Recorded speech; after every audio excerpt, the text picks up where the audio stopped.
इन्होंने FIA ने इमरान खान के कहने पर बहुत ज़्यादा तशद्दुद किया।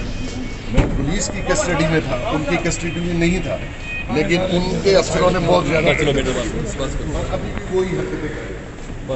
मुराद सईद साहब इसके दरखास्त गुजार थे, इस पर क्या कमेंट करेंगे? मैंने तो कोई ऐसी बात की नहीं।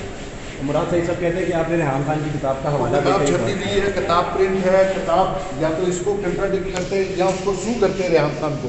किताब तो मार्केट में इंटरनेट पे अवेलेबल है, मैंने कौन सी बात की है? FIA का और पुलिस का क्या रवैया रहा आपके साथ? ये देख लें, मेरा चेहरा देख लें, मेरी 2 रिब्स तोड़ी है इन्होंने।